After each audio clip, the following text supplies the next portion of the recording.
I'm Edie Lush, and I'm here in the Hub Culture Pavilion.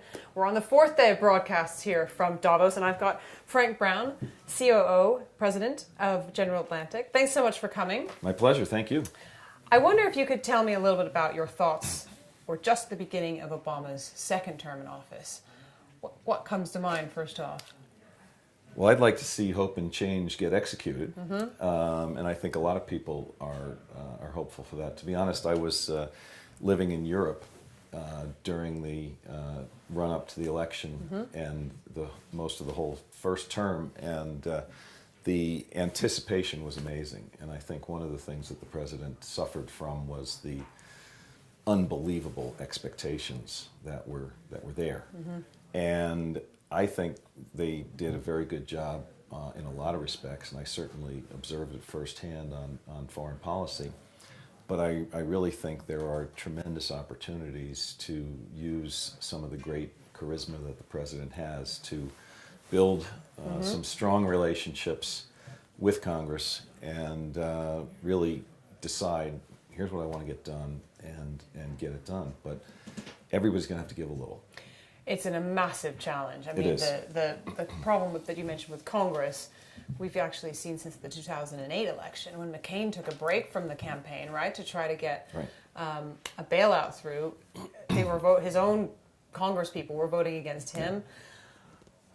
I mean, is it possible? Well, I've got to believe that you can take it step by step and make some meaningful progress. I think there are extremities on both parties, and I think if there were an opportunity to bring together a sort of a broad centrist group, which I think is there, it might be enough to carry over the extremists, or to make them irrelevant, which is really what ought to be done. And to be honest with you, it's certainly the best thing for the Republican Party. Tell me what you think. I mean, let's stick with this theme. The Republican Party is kind of interesting because I wonder, there's a lot of studies about parties that have been out of power for a while tend to go more moderate. It happens in Europe and America, lots of different academic studies. So I wonder if, and there's a great wealth of young talent in the Republican Party to choose from. I wonder which way you think they might go.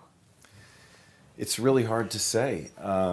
I mean, to be honest, and I'm not close to it. I'm more of an observer than anyone else, and I do know some of the players. But I was surprised at the choice Romney made for vice president. I think there are other players that could have had certainly a great person, and but certainly in my mind there are players that could have had a bigger role in the outcome at the end of the day.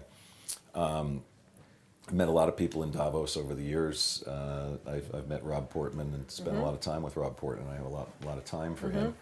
I think he's the kind of and the other one I think is terrific is John Huntsman.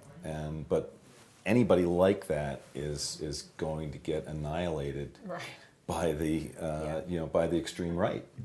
And that's what that's what really some common sense needs to get into the equation.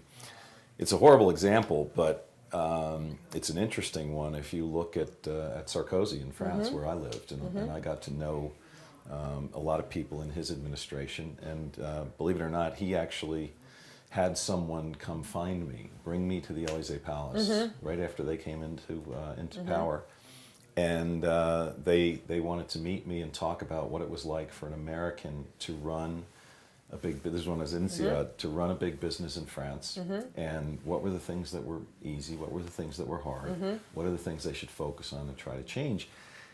And they were not really focused on this is what we got to do to get reelected.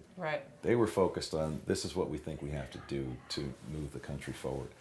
And boy, it would be a wonderful breath of fresh air if somebody stood up in front of the American people and said, you know what, I hope I'm a one-term president, but here's what I'm going to do. And I think Obama has that chance because he's obviously got one more term. And lay it on the table, and really work as hard as you can to build the connections that you need to build in order to make it happen. focus on a touch on foreign policy just briefly. A lot of discussion about the pivot to Asia. That seemed to be a mistake in terms of terminology, but the focus on Asia is obviously a critical one. Oh, absolutely. And I think the relationship with China is absolutely critical. ASEAN is an amazing market. At General Atlantic, we just opened an office in Singapore last year, and I spent a lot of time in Singapore during my time at INSEAD. Tremendous opportunities, and spending a lot of time here with the Malaysian contingent. Wonderful place, wonderful opportunity. So, we need to talk about trade. We need to talk about immigration. Another huge topic, which you probably don't want to get me started on.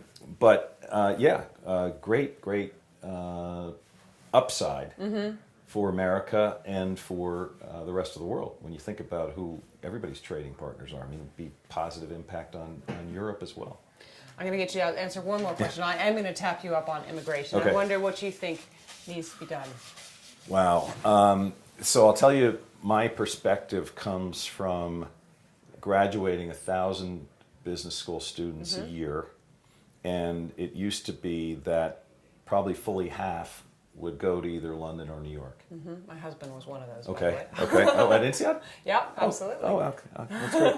And now that's cut by half, because anyone that doesn't have an EU passport can't go to London, and anyone that's not American can't go to New York. Now I know there are exceptions, but it's got to be wrong when Microsoft has engineers camped out in Vancouver because they can't work in Bellingham. There's just something flat out wrong with that. So So from a business standpoint, my perspective is let's target the people that we need that are going to create the jobs. And I'm talking about both the U.S. and the U.K. because it's the same issue. And create meaningful levels of opportunity, because every one of these people creates 10 jobs. It's, you can go back, Sergey Brin. Google would not be in the United States of America if they had the policies today, then that they have today. Right. Lakshmi Mittal would not be in London. Right. Two, just classic examples. Yeah. And I just don't understand why no one's talking about this. We're talking about British jobs for British workers and American jobs for American workers. Problem is pretty basic the way I look at it. I don't really get into, and I'm not qualified to comment on the 11 million, undocumented and what you do there, but I've got to believe that there are smart people that can figure out a way that makes sense. You could argue that they're good for productivity, too.